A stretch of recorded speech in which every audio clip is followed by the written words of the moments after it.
Selatan kepada Dalang Ki Anom Suroto sebagai tanda dimulainya pagelaran wayang kulit dengan lakon Dua Raka Binangun.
Seluruh tamu undangan yang telah berkenan hadir pada malam hari ini, selamat menyaksikan.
sasangka kumenyar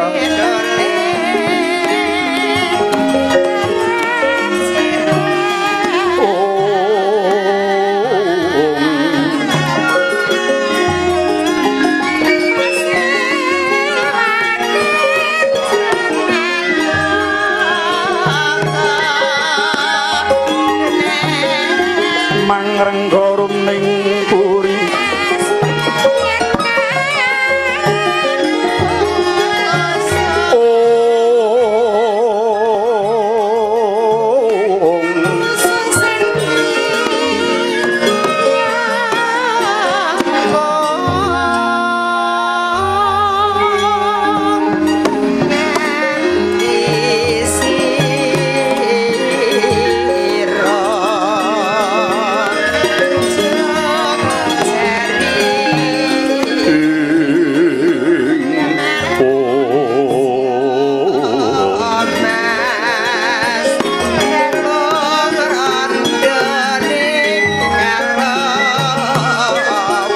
mangkin tanpa siring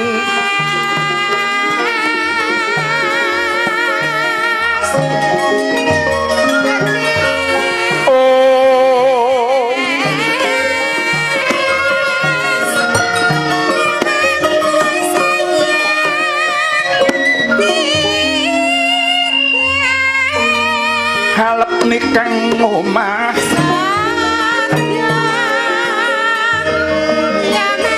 mas luwih muruping langit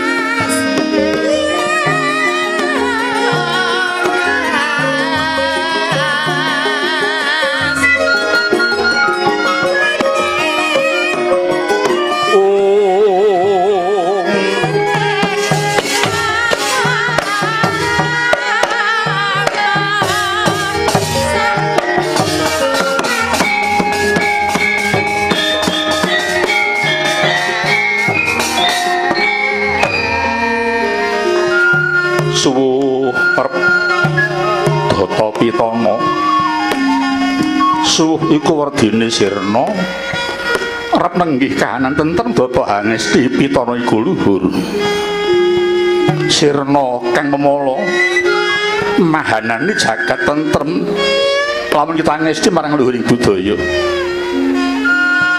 nanda ingkang kawuryan nenggih binukaning carita pirangan parwa ingkang pinjang Serat Mahabharata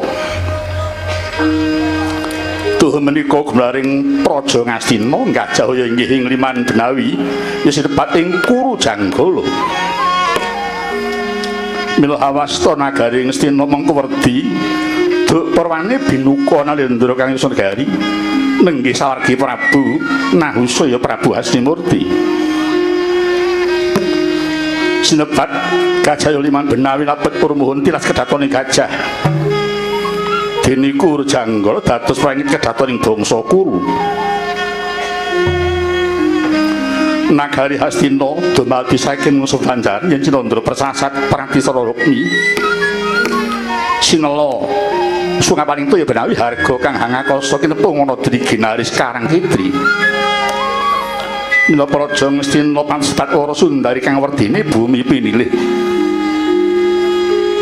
Wanantara teking Jaladri Anggung rineksa dados pasaban pangumpa-umpa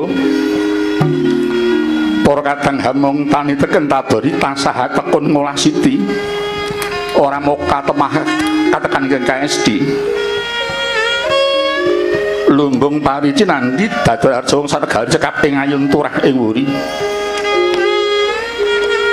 para misana samya wiga gendong jala sigra numpak baita mider samudra yayah mas kentar lampahing ponang pawa para muda taruna manunggal sedya puriteng marang Sang Waradija haglaring payanten hangat cap dados jalma ingkang sujana bali sada swaran dinemu keng desa winangun dados srana angus ngadani panandhang ruga marga-marga pinaparwarata bali wis mulya gapura linis banon pinulas wani sindura rukuning warga dados teken saresan minangka rigen tanana gendak sikara bebrayan saika praya Haruming asma minangka japa mbuh gangayuh luhuring bangsa. Pantes lamun to proses tinus sebat ngancik jaman Swarnadipa. Niki wae ingkang ngasta Sangsa Agung Negaring Astina jejuluk Prabu Duryudana. Ya Prabu Suyudana. Inggih Sang Jaka Pitana ya Prabu Jayapitana. Ya Prabu Kurupati Sri Gendari Suta. Drestarastra Sewi ya Prabu Gandharya. Ya Sang Tripamangsah iki jejuluk Prabu Kurawendra. Prabu Duryudana pranyata nalindring Sembaka Wiratama dasar Mahamektanwita Darmahita Samahita Sarahita masih nambaran Samawitadana Dendra. Wahata kaya mangkono nuju Respati Sang Katong miyos ing Pandhapi Agung lenggah dampar kencana sesemek permadani pinelas kang Sekar Tanjung sinebaran 200 hari kang mambet wangi temahku ngas gandaring Sang Katong tumekeng panlengret yen Cinandra sanes Prabu Duryudana Prasasat Sang Hyang Bayung Jawantah kang angge Jawantah bekambel abar kang semawara siba katingal sami suka mangusuka mangusukaning menah sinambi mirengaken swantening gongsa kedahan mas ingkang tinatap abdi dalem ngrawit sinau pangali ing wareng ngono ingkang mligi kadengan uyon-uyon ing bacira ngayun kakang lorong tek lan bojo angendan cinung derwinto jalado katapuh marupa swasana arep sidhem pramantana banek waling salisik hamung kapiyarsa daweng tusara kahiring Gusali kang lagi makarti pating santrang pating slangkri bagan pilih mandi swantri Mandyaraga sinta ingkang paremal ing Sunata nenggih menika ta pujangga praja Ngastina wingking saking pertapan Sokalima peparap Sang Resi Dahyang Durna ya Sang Bayata ya Baradwaja putra katingal lenggah sumungkem hamari kelu nenggih menika ta Warangkanata kelar singkang paman wingking saking Plasa Jenar Kasih Raden Pati Harya Sangkuni ya Harya Sumanja Sang Trigantalpati inggih Radyan Swela putra Nyopati Sengkuni wegik ing saliring reh dasar wis kaloka ing bab kajulikanira yen ngendikan sajak sareh sabalawan darana ya bisa ngewangi rasa ning sejati niku Pak Rancun Awisuna kepara wentolong duku marang sesama semambung ing muntat ketingal piswaning Raden Katoman Mosa ing Sekacindi samun dangun ngiling Sang Prabu Kurupati kala semanten dereng kawiyarsa kang dadya dawuh Sang Prabu Duryudana dereng pantara dungem ketungkaswaning Kiwar Semar Badranaya ora pepeh pindha sata wingkah krama badhe kagiat kang samimulat teka mangkono wijriyata Sang Cinayataka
ramiwang ingkang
sarwa manik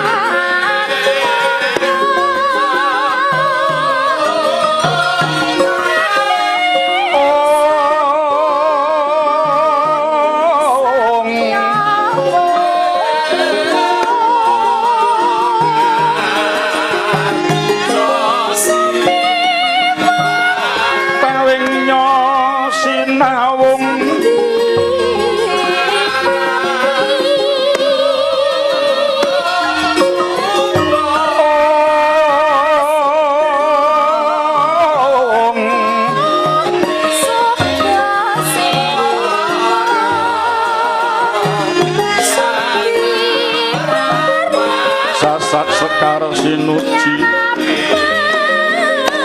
unggan Pandhawa yang Amper Malangen lanata Duryudana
Sritinon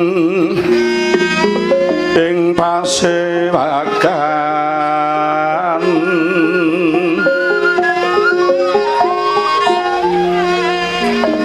busana maneka warna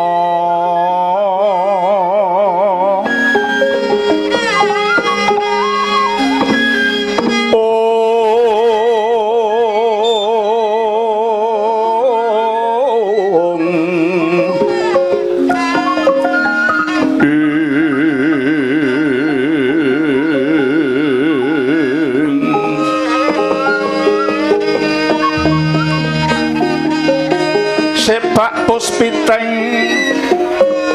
udyana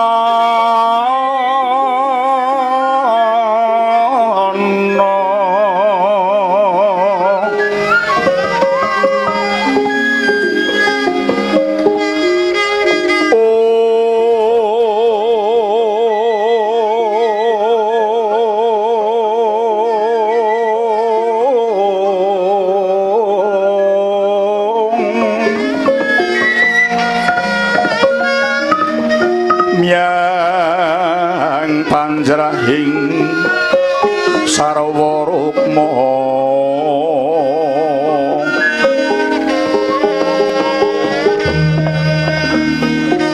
renggeng manik mawa retna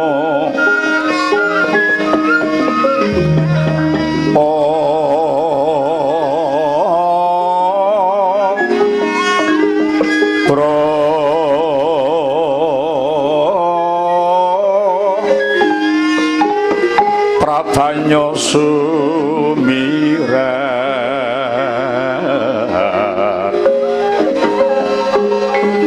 kenyaring tejo liwaran ler kilat sisiring takit wimbu kegondo mringing katyuting maruton mondo saparan mangambar kungas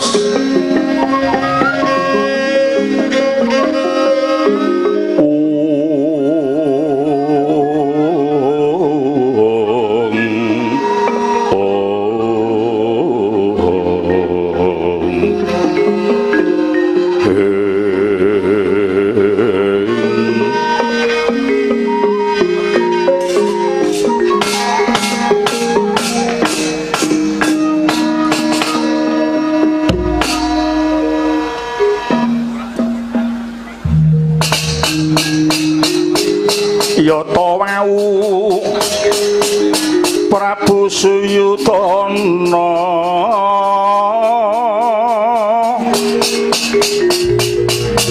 ngandika winaring semu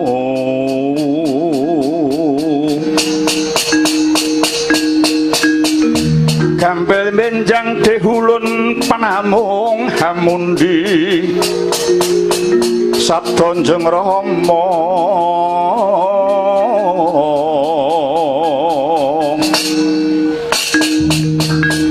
muhung kewala rinembak urmuhun mringkatang Sata Kurawa mringkatang Sata Kurawa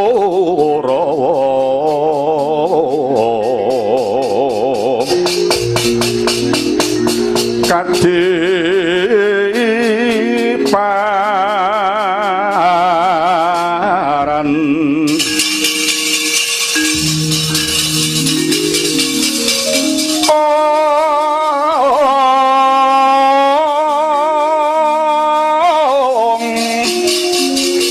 met marga kang prayoga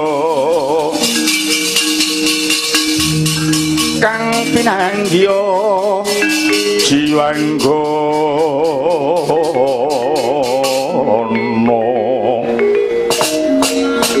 yuwa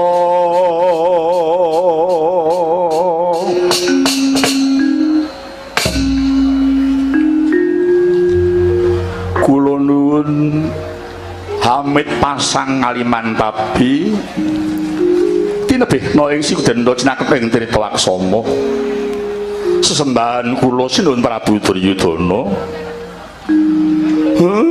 Sampun kaget kula ing sowan ngraswati Gusti Ngastina menika lho.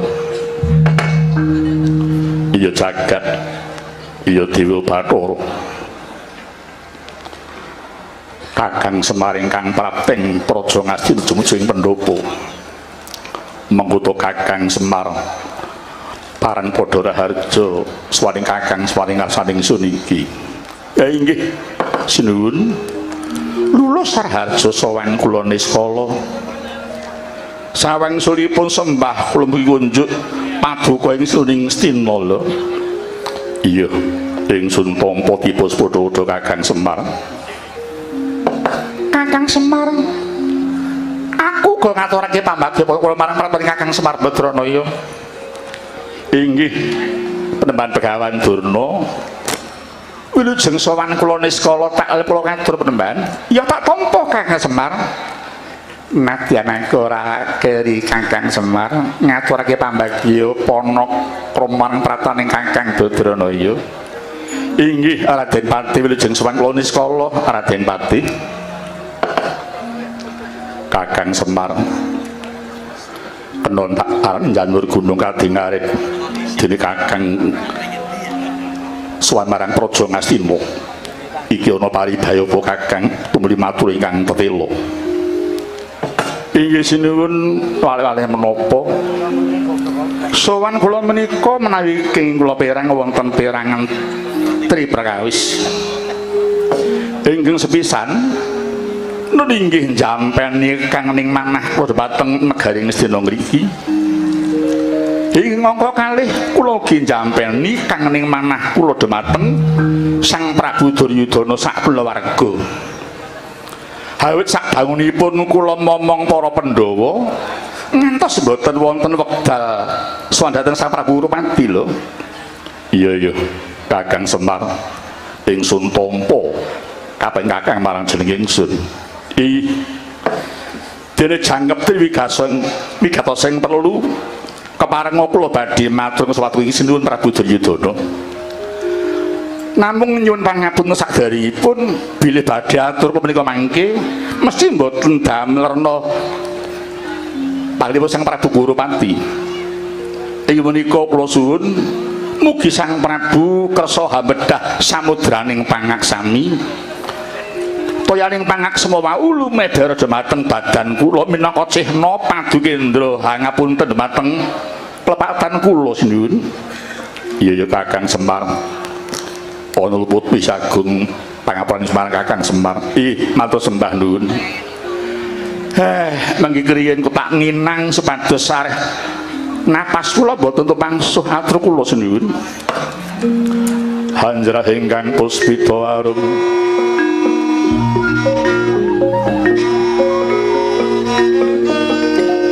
kaseliring samirana mrih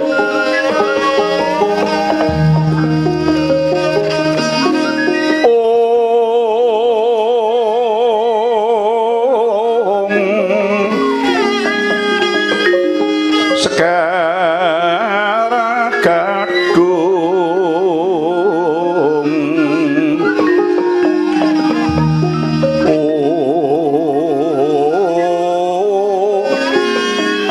ngas kandhanya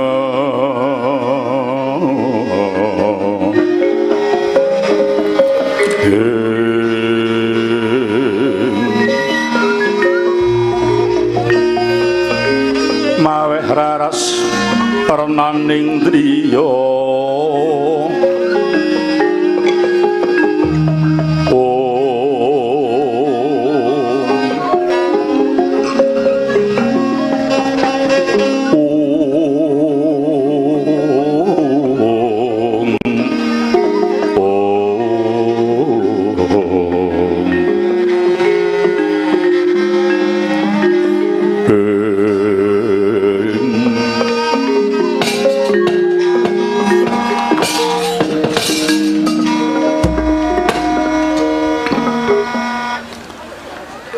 enggal matur Kakang ingsun bakal midhangetake ingkang telu.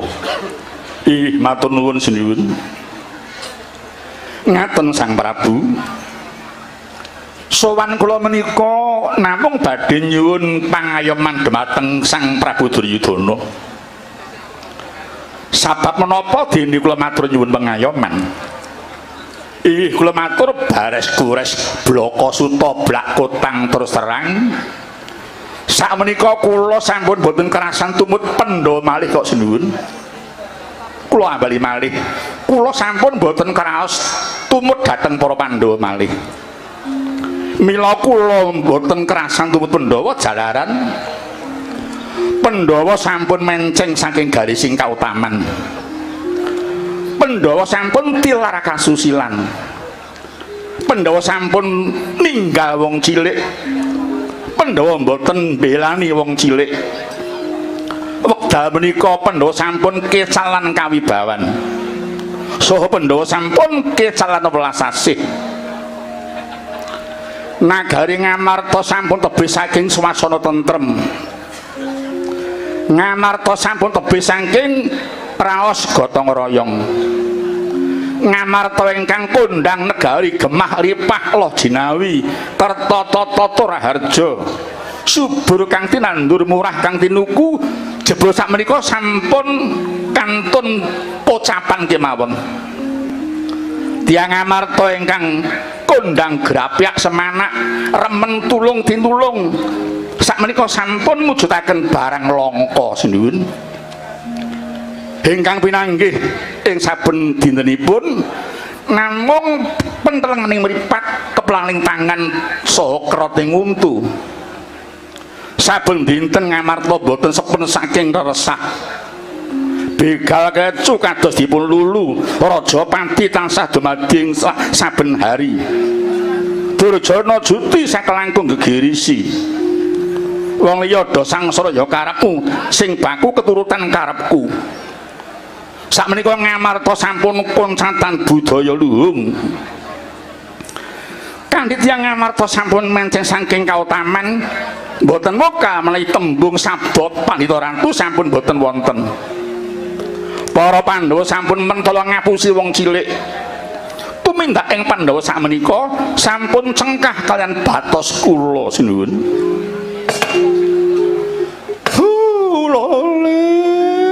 Lole.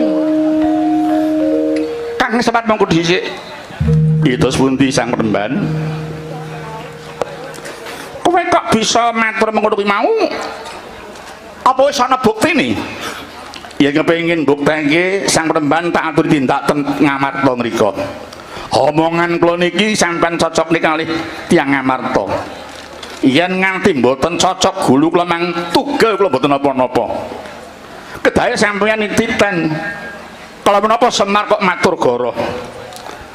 Aku pancen ngakoni yen selawas murid kuwi ora tau goroh. Lho, yen pun ngakoni karo ngopo kok sampeyan tak takon bab perkara kula niki mau. Mulane aku takon buktine awet tak balekke marang tembung mau Kakang Semar. Kowe matur wektu iki wong Ngamarta wis kelangan tata krama. Kowe muni kaya ngono mau. Rumangsa gelo rasane ngatiku. Yen nonton selagamu aku ngarani kowe iki wis ilang tata krama muga. Lho. Begawan Durna. Kowe kok ngarani aku ora duwe tata krama iki buktine apa? Buktine wis cetha. Wis cetha. Yen pancen Pandhawa menceng Sukataman, kadang apa kok ora ngelingke? Mongko kowe kuwi ya pamonging para Pandhawa. Durna sumurupa wis ora kurang-kurang oleh kowe ngelingke. Ning kasunyatane Pandhawa babar pisan ora nggugu marang tembungku. Yen Pandhawa ora nggugu marang tembungmu kuwi tegese kowe pamong sing ora duwe wibawa. Mula kowe ora duwe wibawa jalaran kowe ora tumindak jujur. Kakang Semar persajan wae ya Kakang. Aku sujana marang kandhamu iku kabeh. Aja-aja kuwi mau kandhane wong sing ora keturutan karepe. Aja-aja kuwi tembunge wong sing bagiane kurang akeh. Begawan Durna, kowe aja waton ngucap. Cekake Semar ora mendem bondo. Semar ora bakal mendem marang pangkat. Aku gelem sugih wis biyen-biyen. Yen kowe muni ngono apa aku yo terus percaya? Apa aku terus percaya? Oh, Kakang Semar, Kakang Semar. Kudu ngerti, kudu eling. Saiki iki akeh maling alok maling lho, Kakang. Kuwi akeh wong sing doh keresik-resik kaya kowe kuwi. Nek jebul omongan karo kasunyatane bedane bumi karo langit lho kuwi. Lole. Mula kudu ngati-ati Kakang Semar wateng ngucap tembung kuwi Kakang Semar. Yang ngono garis denit Durna ora percaya marang kandhaku iki. Iya. Maido marang kandhaku. Wis Kakang Semar wis.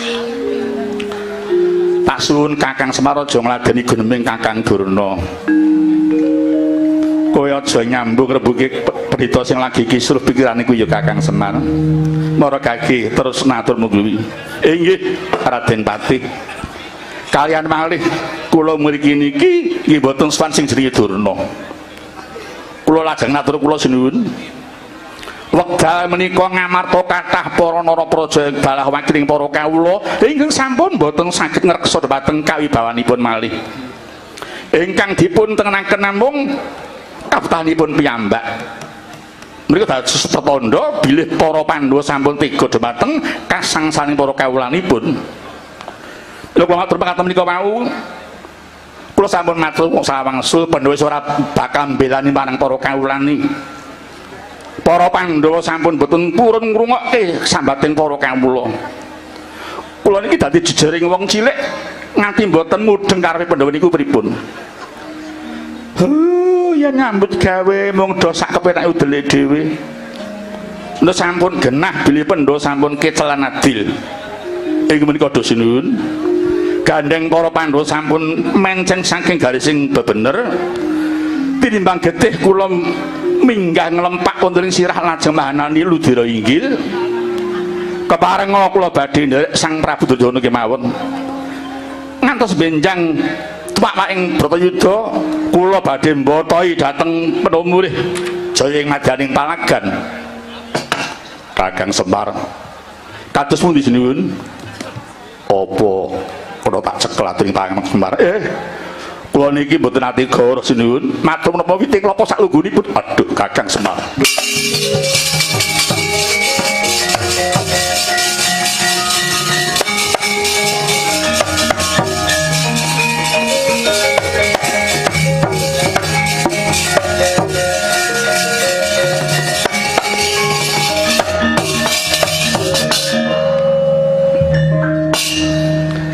Kakang Semar banget prenyuh penggalihku mireng marang aturing Kakang Semar Badaraya.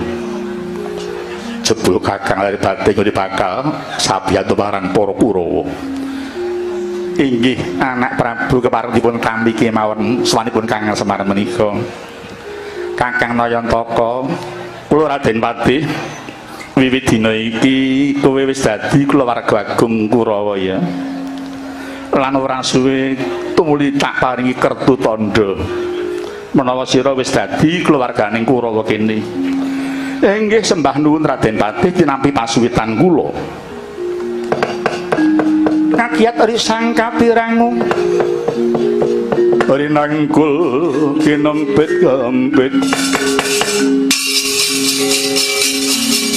duh sanget naning pawana.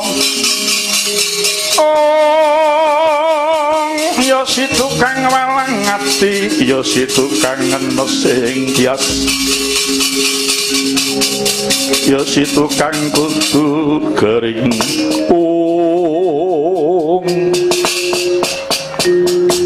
Adi Sengguni, apa Kakang Penemban? Tak jaluk siada aja daya-daya nampa pasuwitan Kakang Semar dhisik ya Di. Siade kudu eling. Sing kaya ngapa Semar kuwi kalau Ngamarta punakawane Pandhawa. Wis puluhan taun dheweke melu marang si Janaka.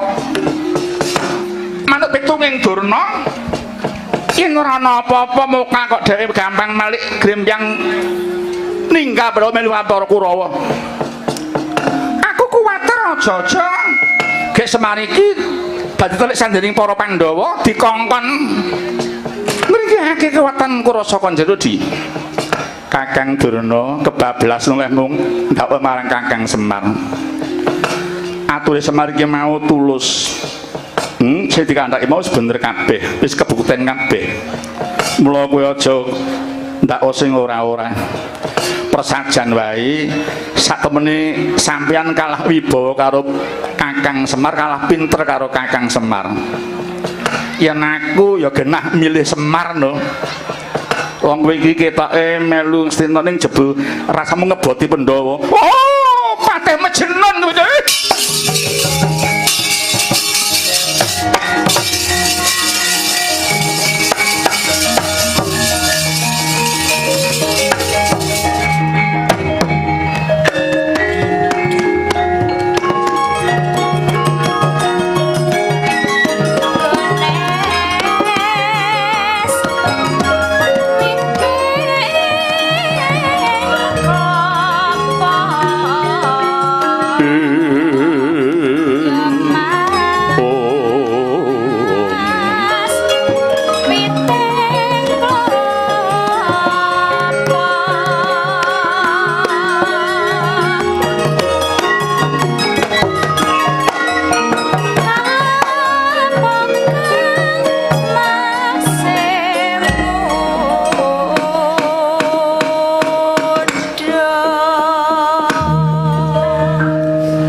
Paman Sengguni Bapak Durna lunga tanpa pamit. Sampun kersanipun nggih. Piyambakipun rumaos kewiyak wadosipun lajeng kisah tanpa pamit.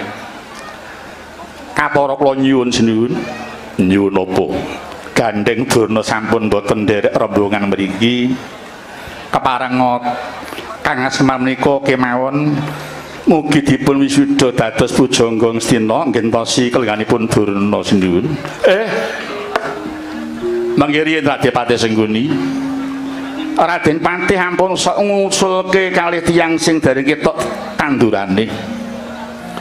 Sampun ugi sinuwun kula suwun sinuwun Duryudana inggih ampun ngantos wisuda dhateng tiyang ingkang dereng ketingal lelabuhanipun Sang Prabu. Kakang Semar hiyo. Sinuwun priye Kakang Semar? Kula raos teka kados kirang prayogi menawi Begawan Durna boten kadhana wangsul dhateng negari Ngastina malih. Sabab menapa? Awit Begawan Durna menika sekedhik kathah sampun ngregem wadosing negari Ngastina. Sinuwun kedah emut dumateng cariyosipun Raden Gunawan Wibisana nalika semanten. Nalika jaman Gunawan kisah saking negari Ngalengka, Raden Gunawan mbeberaken kringaning negari Ngalengka dumateng Prabu Rama. Teman negari Ngalengka sakit jebol bathikipun dening Prabu Rama. Iya, bener Kang, aturi Kakang Semar. Paman Sengguni, nuwun wonten dawuh sinuwun. Aja dikangelan, Bapak Durna diaturi bali marang Pasewakan Ngastina. Ingsun paring pangapura marang Bapak Begawan Durna. Inggih sinuwun ngestakaken dawuh. Kajawi saking menika sinuwun kula atur pamrayogi supados paduka lestari jumeneng noteng negari Ngastina ngantos turun tumurun dene kelampanipun kula kedah saged unggul lebeting Bratayuda Sang Prabu banjur bisa niungguling perang. Apa ana syarate Kakang Semar? Wonten syaratipun sinuwun kedah mejahi Prabu Kresna minangka tumbal jayaning para Kurawa. Namung Sang Prabu mboten perlu kuwatos. Prakawis tumbal Prabu Kresna wau mangke wonten tangan kula badhe tumindak piyambak. Waduh, Kakang Semar banget ing patarimaning sun. Dene semono kang dadi tanggung jawabing Kakang Semar marang para Kurawa. Inggih dawuh sami-sami Sang Prabu. Paman Patih Sengguni, kula wonten dawuh kejaba sumusul marang lunganing Bapak Durna. Uga Paman Patih sabiyanto marang Kakang Semar nggone bakal merjaya marang Ratu Nuranti. Inggih stakaken dawuh. Gandeng sampun cekap sedayanipun parang kula pamit madhal paswanan sinuwun. Iya Kakang Semar. Ora liwat nang Raharja. kula nyuwun pamit Sang Prabu. Ya paman suwun nyangoni harjo. Kartoparma nuwun kula. Sira nderek parang paman patih duga-duga digo ngati-ati aja kongsi keri. Iki saged untang mengestu. Iya. Kowe bisa nyembuh puncaning asmaning sun. Li, sinun ngestaken dawuh.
wedang jahe kutuangin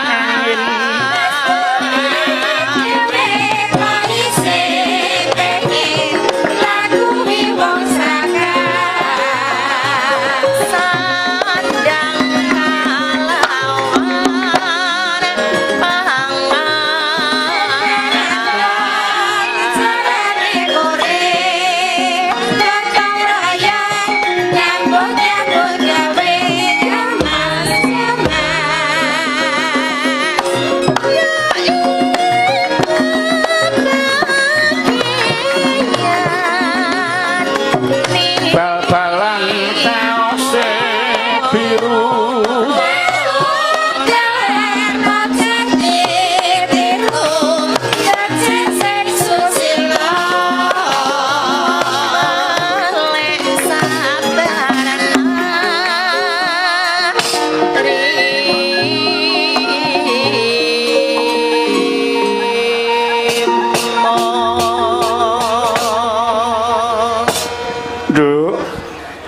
apa yung puji syukur kunjung ngersaning Gusti ngemur beng gesang ya nduk sebab ing bengi iki awake dhewe sak kanca bisa sowan mrene nang wigati nuhuni dawuh timbalaning Bapak Fadri Widianto SIK SHMH Bapak Kapolres Tangerang Selatan heeh kan wilujeng niskala ya nggih yung apa Polres Tangerang Selatan kok wayangan kuwi dalam rangka apa to yung iki kena tak arani nyewu ngiras ngijing bakdo ngiras rasulan kok ngono heeh sebab keperluan ana 3 bab ning didadekke siji ingkang sepisan kanggo mahargya pengetan ambal warsa Bayangkara utawa hari ulang tahun Polri kang kaping 71 tahun kaping pindhone yaiku suka penglipur marang masyarakat Tangerang Selatan khususnya lan sakiwa tengene kanthi gelar wayang Purwoso wengi muput ujube kagem jampi sayah lan uga matur nuwun para kadang poli marang kabeh masyarakat nggih dene kang kaping 3 ngiras pantos tirakatan ya nduk jalaran Polri lan rakyat wis duwe tugas kang ora kalah wigati yaiku menjaga keamanan ketentraman serta kesatuan seluruh wilayah negara RI iki ya nduk ngono ya yung iya lan uga ora lali mumpung isih swasana lebaran mlayu nduk awake dhewe lan para kanca nderek matur ngaturaken selamat Idul Fitri 1438 Hijriah minal izin wal faizin nggih nyuwun pangapun lahir batos ya yung heeh aku ya kepengin ngaturake selamat ulang tahun kagem keluarga besar Kepolisian Republik Indonesia iki yung semoga di usia yang ke-1 ini Polri yang kita banggakan semakin maju semakin amanah semakin dicintai rakyat Indonesia Allahumma amin ya rabbal alamin nduk piye yung Hut Bayangkara tahun iki spesial lho nduk spesialnya piye to yung spesial mergo kena tak arani campur aduk kok nduk campur aduk kuwi piye karepe biyung lapi sing ora campur aduk nduk coba saiki pikiran di tengah suasana yang seharusnya bahagia dan bersyukur karena prestasi yang telah diraih keluarga besar Polri juga sedang diliputi suasana duka mendalam kok nduk oh iya yung heeh aku yo nderek prihatin menjelang HUT Bayangkara tahun 2017 beberapa anggota Polri gugur dalam tugas akibat aksi terorisme yoyung iya nduk Setelah bom Kampung Melayu, teroris kembali menyerang polisi di markas Polda Sumatera Utara dan di Masjid Panatean dekat Mabes Polri. Semoga anggota Polri yang gugur husnul khatimah ya nduk. Amin. Insya Allah mendapat tempat yang layak di sisinya ya yung.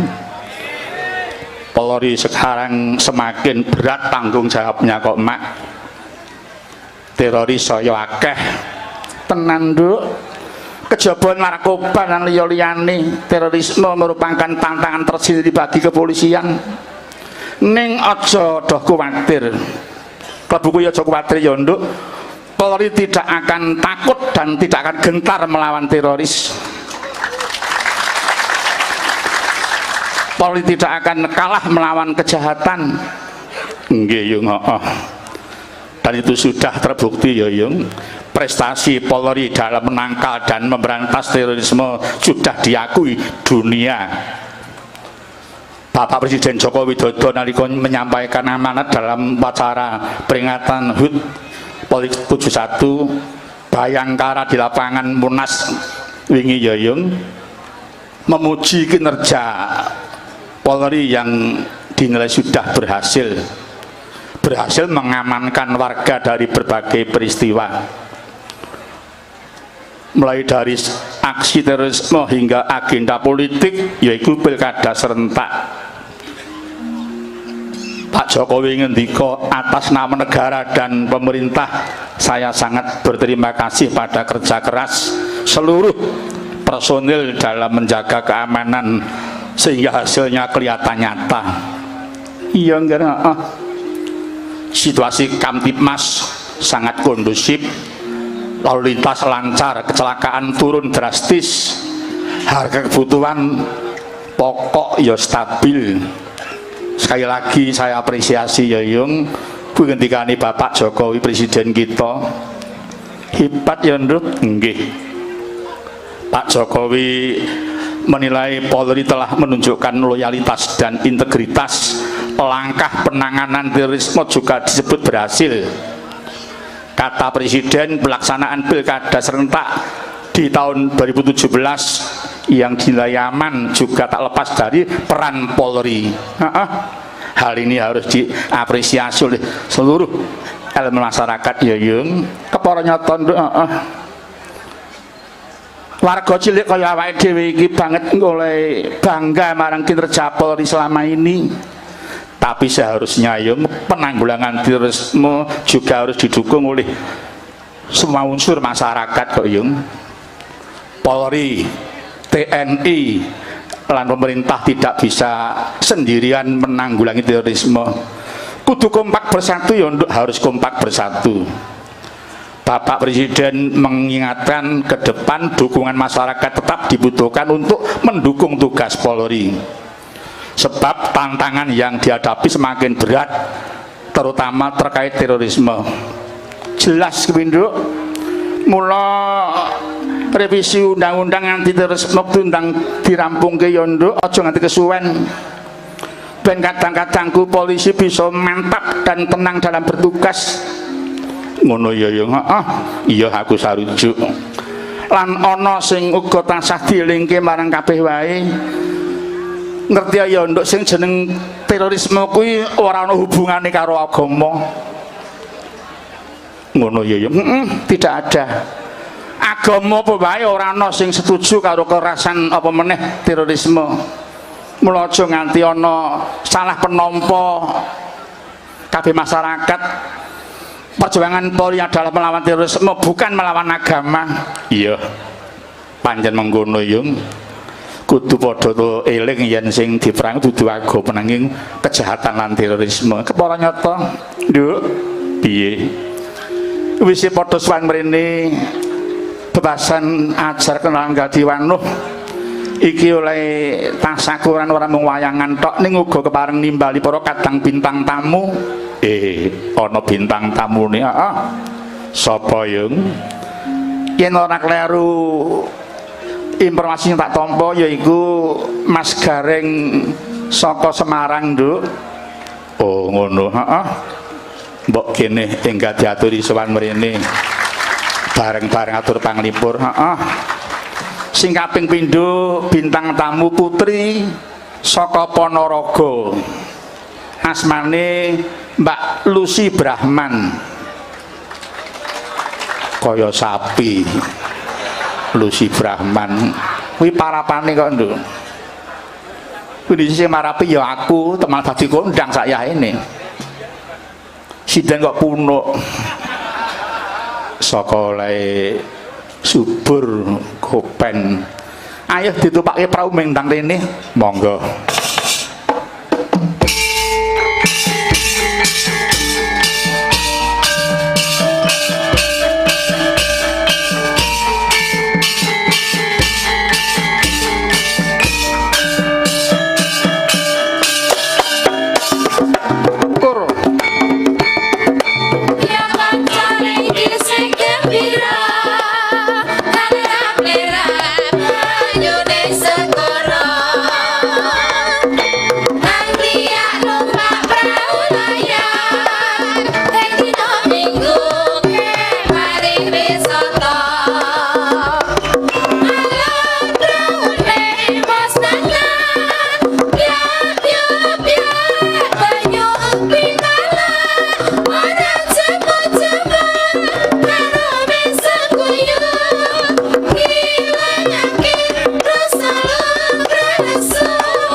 Wilujeng dalu Mas Gareng.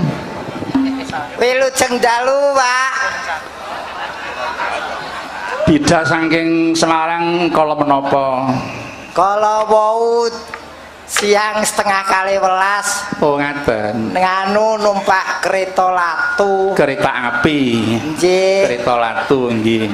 Dumugi mriki antawis 5:30. Alhamdulillah.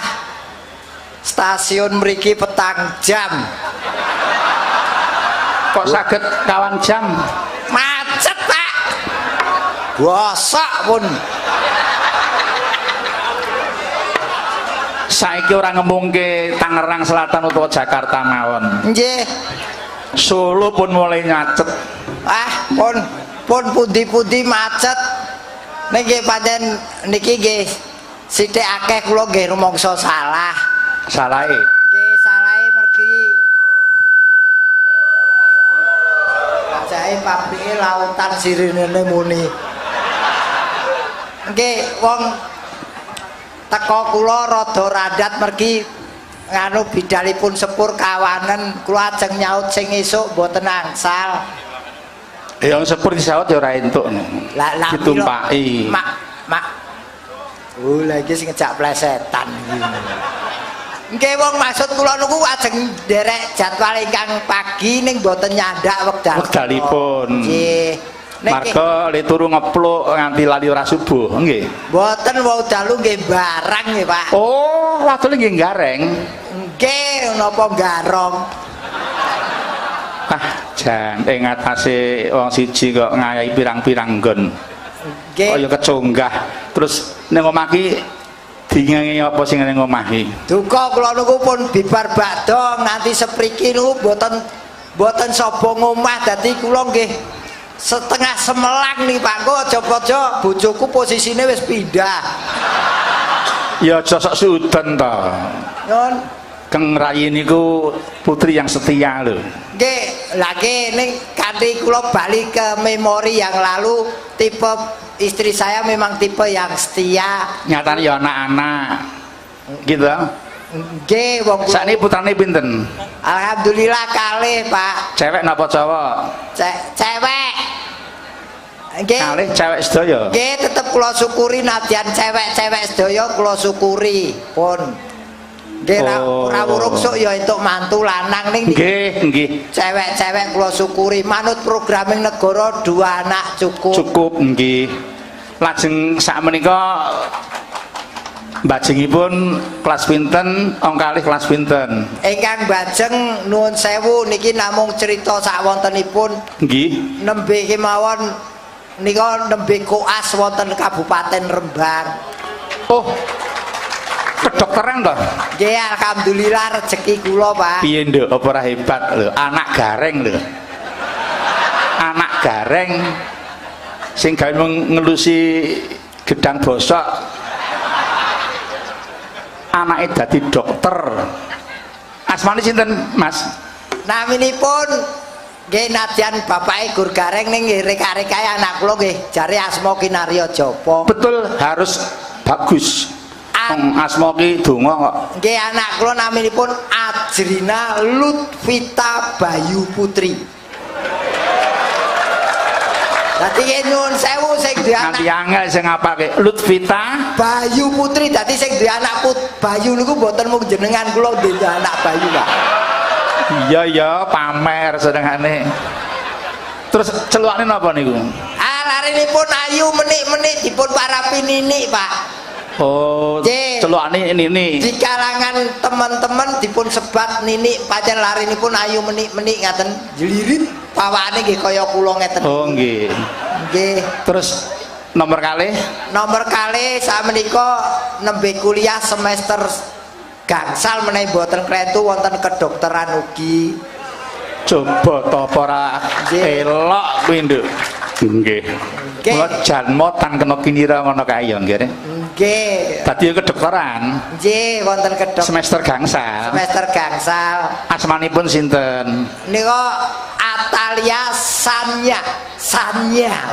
Atalia Sanya. Samia nggih. Bu, Pak, boten Samia. Ora Samina to sih? Samia. Sanya Bayu Putri. Nganggo Bayu neh, Bayu Putri. Bayu niku saking tembung Bagio Yayu, kula singkat Bayu. Oh. Karo bojone ta? Nggih. Bagio Yayu. Niku nggih gawene wong loro kok, Pak. Iya. Terus anu celukane napa? Niku larene pawakane kaya ibune lemu giduk. Lemu nggih. Nggih dipun parapi nunu. Pengestu panjenengan anak kula loro niku mboten akur, Pak. Lho, sik to. Ora akur dibengestoni piye to? Lah, kenyataane pancen mboten akur kok, Pak. Perkara apa? Nggih biasa cewek niku urusane mesti perkara cowok. Ning gumune lelakon, Pak. Nggih. Ayune iku ayu ninik, pintere pinter ninik, ning anggere enten cowok mriku sing digoleki nunuke. Oh. Ayune ayu ninik, pintere pinter ninik ning sing digoleki sing angka loro. Nunuke, Pak. Nunuke. Apa kira-kira aurane nggih, mbok menawi cowok nu nyawang nunuke nyremumu ngoten lho. Malah kaya lara nyremumu. Anu nun sewu yen tembunge sakniki moderne aura. Lagi aura. Jadi kula terus berpikir ulang mriki, mriki kula pikir oh ternyata ngene iki to. Jadi setiap orang yang mempunyai kekurangan jangan sampai rendah diri, jangan sampai minder. Ingatlah di balik kekurangan Anda pasti ada kelebihannya. Tinggal bagaimana kita memunculkan kelebihan kita. Di pengestu panjenengan wah pun agar pun nunuke niku metu. Nggih. Niku cowok-cowok padha ngrubung. Ning ya anu Mas Gareng. Kalau Bapak gane niku anak niku amanah kudu dijaga sing tenan. Mboten anak kula niku nini kali nunu amanah mboten anak kula. Mbuh rek. Lho wong anak kula gur loro nini nunu. Kuwi titipane Gusti Allah, dirumat sing becik. Oh pengestu panjenengan Rama. Nggih ta. Rusak biarlah saya. Dilambari agama sedini mungkin. Nggih alhamdulillah. Nadyan kepripun mawon saya tetap kula niku basic kula tradisional tapi bisa mungkin pemikiran saya internasional. Amin. Anak kula didik supados mencakup 3 napa niki istilahipun 3 hal. Apa saja? Ingkang kula didik IQ, EQ, dan SQ-nya. Ya moga Gusti iki jabahi. Nggih, alhamdulillah nika pun kelampahan sakmenika sampun nggih perkara mangke kodratipun pasrah ingkang anyipta jagat ning kula sudah berusaha untuk menciptakan nasibnya anak saya.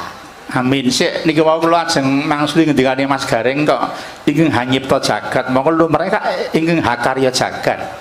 Lah karya niku napa Pak tegese? Nyambut gawe. Nah, mboten enten. Wong Tuhan kok nyambut gawe. Jagat niku enten mboten digawe ning dicipta kali Tuhan kata kun fayakun jagat ana dadi. Dadi. Pak. Mboten digawe. Makarya nggih Gusti Allah kok tangane kok serakatan gawe jagat. Nah. Cukup dipun cipta kun fayakun dadi. Nggih niku nggih mung kira-kira ngoten. Sik toh. Kok terus mentahke piye? Lah mengke Tenane piye kok terus kira-kira? Lah mengke kula Mantep apa ora? mboten kula anom surata mboten mantep. Ya iki jak penyenyengan iki makune. Lah wong kula gerak teng mriki kok Pak mantep teng mriko lho teng kejaksaan. Sing yang mantap lahir batinmu. Wah, ngoten mantap Pak yen mantep nu dalang. Mantap Pak, mantap. Bahwa itu kata-kata yang betul. Ngoten. Yang betul yang Mencipta yang nyipta jagat.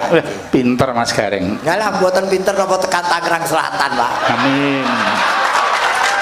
Ngeten mau sik maksud dihapusi karo GPS e. Iki jane iki sing kleru GPS e apa kantore aku ngono. Kula pencet kantor Polres Tangerang Selatan. Lho kok iso tibane teng mriko lho, Pak. Teng Polsek Serpong. Wah, lagi keliru tenan sidora bayaran ya aku.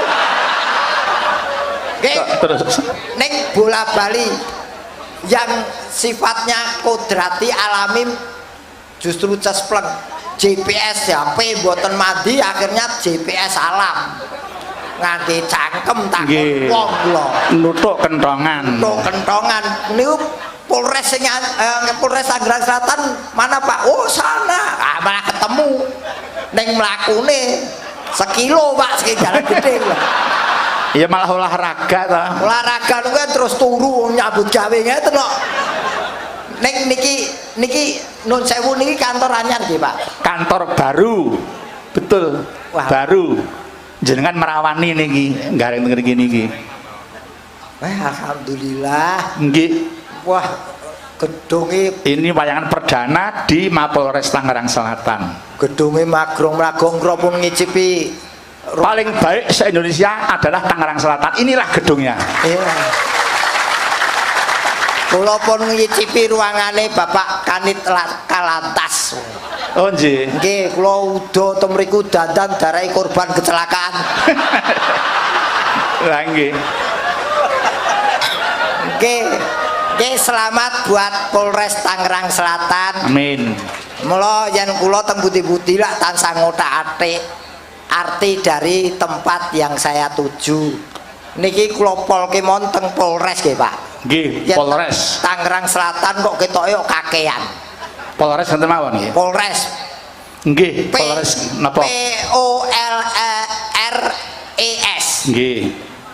Niki campur aduk mergo niki sing nonton nggih multi, bahasanya kula campur. Leres nggih. P pada saat sekarang situasinya rame sekali. Malam ini nggih. Nggih. O oleh karena ada peringatan HUT Bayangkara. Nggih. Lahir sampai sekarang umurnya sudah 71 tahun. Leres. R Pak.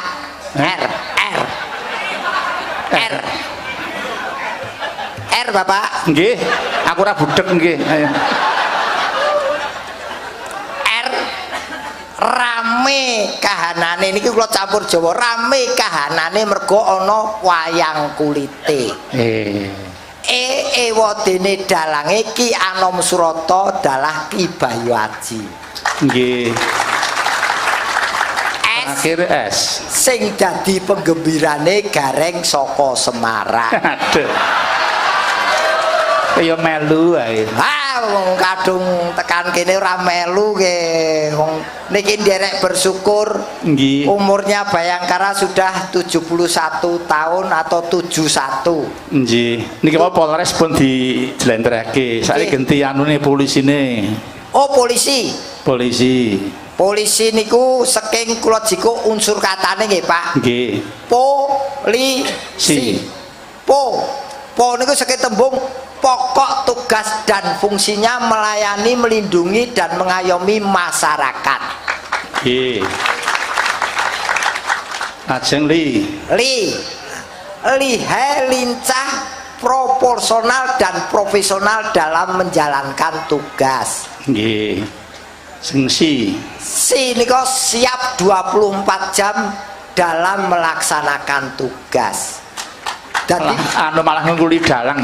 Nggih, ND polisi iki 24 jam kaya poliklinik pokoknya, Pak.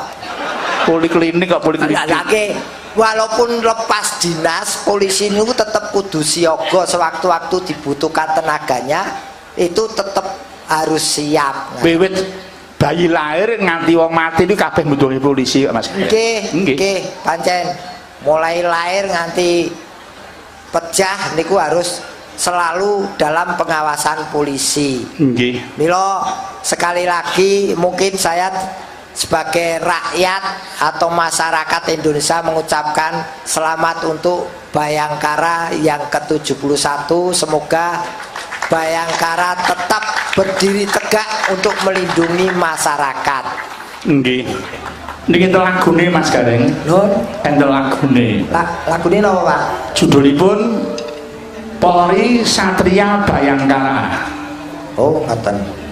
Nggih. Sebelum diiringi instrumen kula nyuwun vokal dulu. Oh, ijoan, Pak. Ijoan. Nggih. Nino nino nino no. Pak padung pak kedung tunggong. Polri Satria Bayangkara Republik Indonesia. Polri sedulurku, Polri kekasihku, windaku, dulurku, kekasihku. Aja padha rebutan Polri tuwek kita kabeh bangsa Indonesia.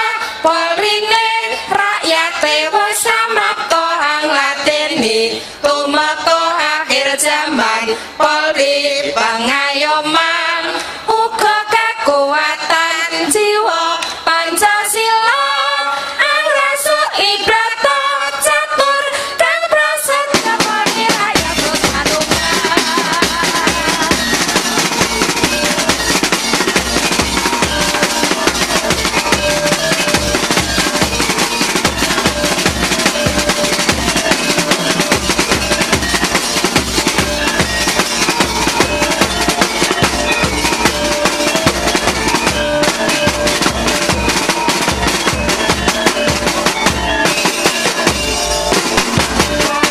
Polri Satria Bayangkara Republik Indonesia. Polri sedulurku, Polri kekasihku, windaku, kekasihku. Aja padha rebutan Polri tuwek kita kabeh bangsa Indonesia. Polri ne rakyate wis samapta anglateni tumeka akhir zaman. Polri pengayoman uga kekuatan jiwa Pancasila angrasa ibrata catur kang prasetya Polri rakyat Nusantara. Menika Mas Gareng. Nggih. Wah, ning sajake sinden 6 sing apal gol 3. Iki sajake sing 3 ki sing apal ki sinden sing digodhog rampuk. Wah, jan gandang-gandang nggih, Pak. Nggih, kula caosi kanca Mas Gareng. Nggih. Putri. Nah, Nun, Nah niki Kula caosi kanca putri Mbak Lucy Akeh. saking Ponorogo. ah mumpung adoh omah. Arep ngapa? Nggih mung jagongan tok, Pak. Dipun iringi Sluku Bathok laresipun pelak. Monggo. Iya, ndereke Mbak Lucy Sluku Bathok larasi pelak.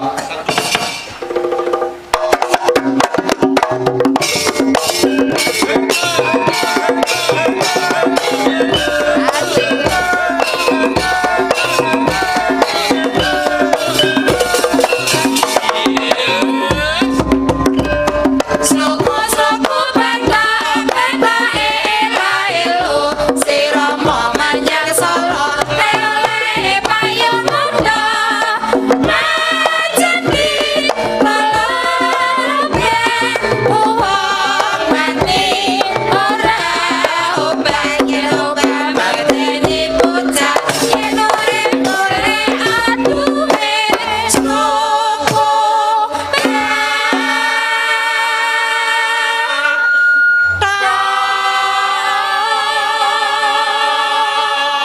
Mas Gareng, Nun. sebelum sampeyan ngendikan karo Mbak Lucy, Nggih, Pak. perlu aku pengen ngaturake lelagon Sluku Bathok iki mau. Bab napa, Pak?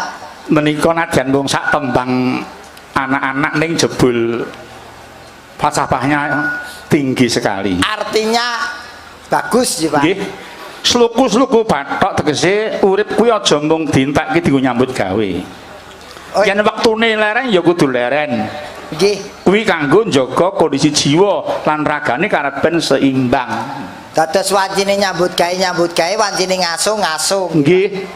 Lajeng tembung bathok sing dikarepe sirah. Sirah ya kudu istirahat kanggo memaksimalkan kemampuan pikirannya. Oh, nggih. Bathoke ela-elo niki nggambarake wong zikir. La ilaha illallah, la ilaha illallah. Nggih. Kan dizikir mau eling marang Gusti Allah, saraf neuron sing ning otak bisa kendhu. Ngoten. Tansah eling marang pangeran, atine bisa tentrem. Nggih. Sirama menyang Solo sing dikarepake niki sirama utawa adusa utawa sesuciya utawa wuduwa menyang Solo tegese enggal salata. Oh. Oleh-oleh payung motho tegese kanthi kowe gelem salat 5 wektu ditambah sunahe engko kowe bakal pinayungan utawa diayomi dening Gusti Allah. Leres. Nggih. Mak jentit lolobah tegese sing jeneng mati kuwi tekane gak ana sing ngeruh, gak iso diprediksi, gak iso dikira-kira. Roh-roh mak jentit ngono wae.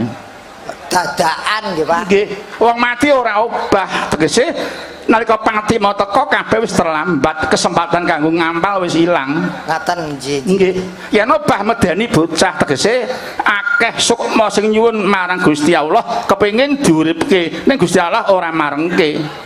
Mula Merga yen mayite mau urip meneh mesti bentuke wis medeni Oh. lan mudarate luwih akeh. ngaten. Nggih. Oh. Yen urip golek dhuwit tegese kesempatan sing kanggo ngamal kuwi ya ning donya iki. Dadi yen pun pecah pun mboten iso napa-napa. Ora iso. Ora kosok yen eneng alam pati arep ngamal ndak bisa. Eneng kono kuwi tidak untuk bercocok tanam. Ana kono kuwi wancine padha ngunduh tandurane dhewe-dhewe. Leres. Jebul hebat nggih niki yayasan Njeng Sunan Kalijaga. Penuh dengan makna. Leres. Tujuanipun nggih setunggal siar. Tembang Jawa iku nek dionceki wah jebul pitutur kabeh kok Mas Gareng. Pun pokoke nu angger dionceki surasane becik tur ngelmune nggih dhuwur. Nggih. Lah sing siji niki yen dionceki pripun karian? Mbak Lucy, wilujeng dalu, Mbak. Wilujeng dalu Rama, sugeng kula Rama. Nggih, matur nuwun. Matur sembah nuwun berkat panjenengan saged sowan wonten mriki. Menika awit saking Pak Junaidi ingkang Nggih. nimbali. Nggih Pak Jun. Pak penutus Pak Iwan saged sowan mriki nggih, Mbak Lucy. Nggih Rama, kalih tombo kangen kalih panjenengan ugi bangga kula saged sowan wonten khususipun keluarga besar Polres Tangerang Selatan menika Rama. Kok sampean mboten kangen kali Mas Gareng? Niki Kok mung to. kali kula tok? Niki to. Nggih. Kagem napa niki dikangeni? Kula niki wau ten mriki kula mbayangno kula mengke badhe nyanyi duet kali bapak-bapak polisi piyaine sing ganteng-ganteng gedhe. Ten mriku malah kan duet kali Hanoman. Loh. Anoman. Iki sinden apa virus? Omong sithik ning kuping panas. Wis nggone peteng donekke Anoman. Lah nggih. Lah Oh iya lali ora dikeki lah nggih lampu. Aku ki Semelang lho iki kok nggone kuwi nggon wilayahku kok peteng kok darai penampakan. Makane kula mboten salah tiyang niku lak sing leres lak jujur to Pak. Maju.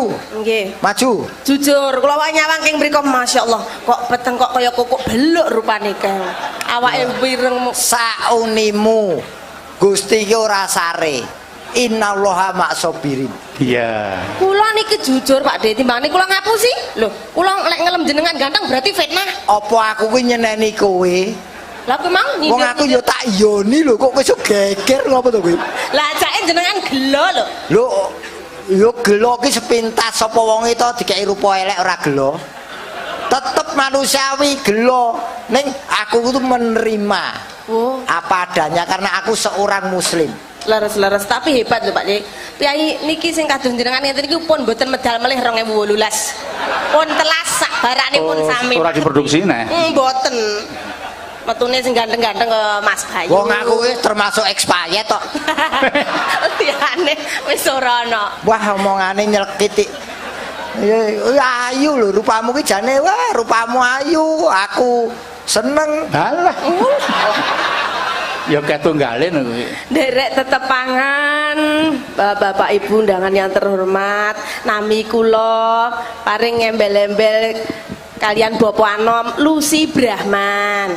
Nggih niki kula Pak saking Ponorogo. Lus niku Lucy niku isi, Brahman niku sapi sing punuke gedhi.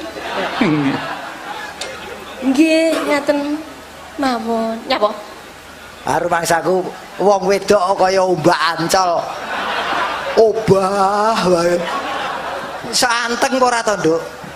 Iki tenan lho, iki ning ngene kantor polisi lho iki. Lah nyapa? Lah kowe yen obah ngono polisi do naksir kowe sesuk nggo ajar titis piye?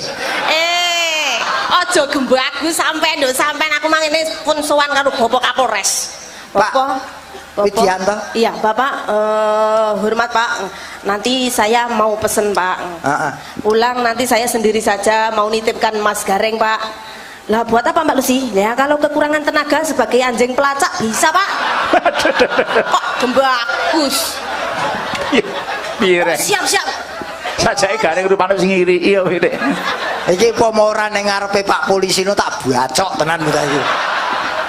Kula mboten wedi jenengan bacok nika Bapak polisi semua bolo kula. Makane aku ora wedi karo kowe, wedi karo polisine.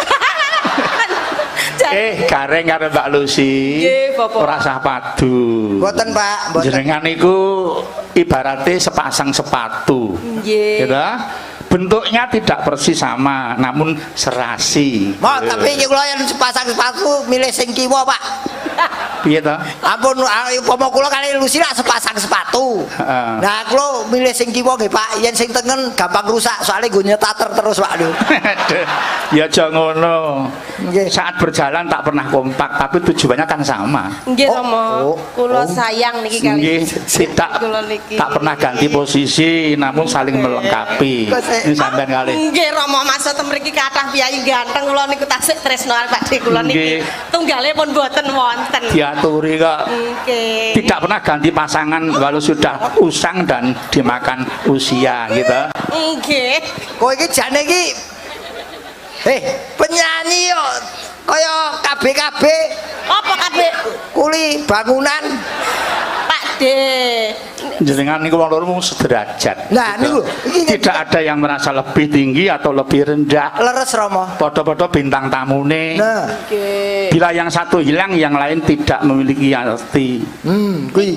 Niki kula sayang lho. Lah, Apa? kula. Tapi disayang kok mboten Kene purun. maju to. Wah, aja ning peteng-petengan. Wah, aku ilang rupaku. Mula jangan sampai injak atau saling tendang, gitu. Nggih. Iki Sing kompak, walau tidak pernah jalan bergandengan, selalu satu depan yang lain di belakang, tapi juga tidak pernah tinggalkan satu sama lain. Tak ora tahu ninggal ta sampean lho nek Mboten. dinten taruh niku nggih. Mboten Pak, kula kali Lucy nu rekan sejawat. Sak santai dan istirahat selalu bersama, berdampingan, kadang-kadang saling tindih. Iya ora? Ulah. Pripun maksude mo? Yen Kok saling yen berdampingan nggih ning kula yen kali Lucy ora tau saling tindih. Kuwi sepatu kok. Nggih Mas yo sepatu ning nggih ampun digambarke kula kali Lucy to, Pak. Nggih. Kula jenenge sepatu ki sejalan sampai tua. Sepatu. Ning sepatu nu kadang kula nggih enten boten kompake. Sosok sing teles gur sesisih tok. Sebabe Angger ngliwati gubangan ngoten mboten mungkin kok ngeten mboten mungkin nggih mesti nyemplung siji. Sing siji slamet Pak. ini ora ditinggal. Nggih mboten tinggal ning lak telese. Iya. Nggih panjen. ngeten Romo. Misalkan kita berdua ngeten kula umpama niki totok manik kula bojone Mas Gareng ngoten. Kula malah mesakaken Mas Gareng Romo. Piye Ora sudi. Umpama Ora sudi. umpama. Kok upama bojomu aja nganggo upama. Lah piye? Sisan kok. Tidak boleh no. Maksudku ngene Pak De, umpama sing dadi bojoku ngono mesakne De tangga-tangga bodho ngrasani ngene. Ya Allah, kapan to Gareng ndang mati, bojone tak lusure ngono lho. Oh, malah Aku ya ora urung karuan gelem karo kowe. Lah nyapa? Duwe bojo kowe iki ora urung ya arep isin. Kok ngoten isin? Duwe bojo tipene kaya ngono ngomong wer engko bakal kisinan. Kok iso? Oh, malam pertama no bar malam pertama metu kok kamar mesti kowe nak tenang. malah gawe wirang. Jenengan pun ngene ngoten niku. Ra urung kowe ya serik atimu. Ora serik Pak De, tapi biasanya wong wedok sing ngono kuwi apa adanya, apa eneke ngono lho. Lah, kamu kok Ora iki? lamis. Umpama aku ngomong cinta ya cinta, umpama tresno ya tresno, ngono lho. Ngono. Kowe iki nglepo tembok apa piye to? Demek wong lanang ki mbok sing halus. Ngono lho Mas, ngono kok ora nyurung ngene iki. Lho kuwi ngono gemes. Wong numpak pesawat pisane sombonge ra umum. Sampeyan kok ya. Wong Ponorogo untuk Yogyakarta numpak pesawat. Terus Piye? Nganggo sabuk ra iso nguculi. alah kon niku. Lah sampean yo tak jak mau kok gak gelem nyapa. Wegah wong ora ono pilote kok numpaki.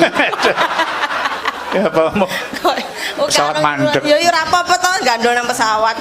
Nggih. Iki lho, Nggih. kowe ditimbali rene iki nggo HUT Bayangkara. Nggih, nggih. Piye? Selamat Hari Bayangkara yang ke-71. Nggih. Semoga bisa menyatu dengan masyarakat, bisa mengemban amanah masyarakat. Polisi Amin. sebagai pelindung rakyat. Nggih. Ngaten Pak De. Nggih sing baku 71 tujuannya satu yaitu membuat aman nyaman damai masyarakat. Amin. Tujuannya itu. Jadi memang kita hidup di negara ini harus selalu merasa aman dan nyaman. Injih. Kalau tidak begitu semuanya tidak akan berjalan lancar. Nggih. No, ngaten Romo niki Lucy pun jumeneng. Nggih, niki diselingi nembang nggih Mas Gareng. Nggih Romo. Nyuwun pepeling kalian tembang kangen untuk semua jajaran kepolisian. Sing ngersake sapa ora ditulis kok nduk. Nggih. Amung ngersake lelagonipun. Nggih. Monggo pun aturaken pepeling menika lelagon yang bernapaskan agama Islam. Nggih Romo. Monggo Mas Gareng dipun anu bawani. Oh nggih. Nggih, monggo.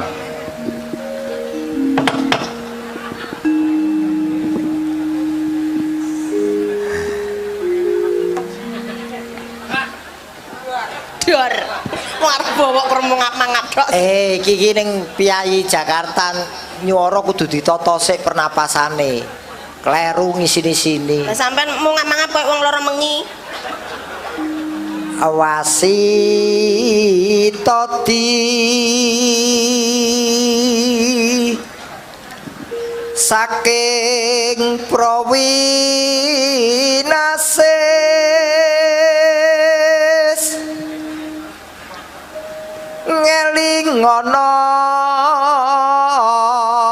wong urip ing donya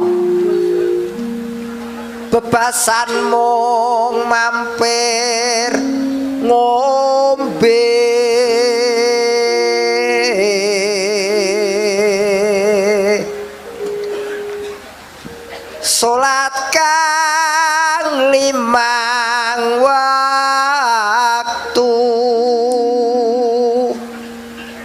kudu tansah dipun lampahi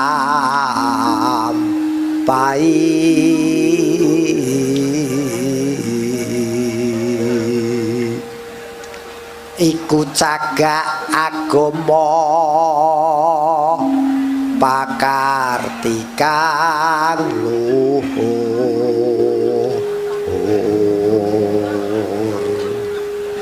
ngedoken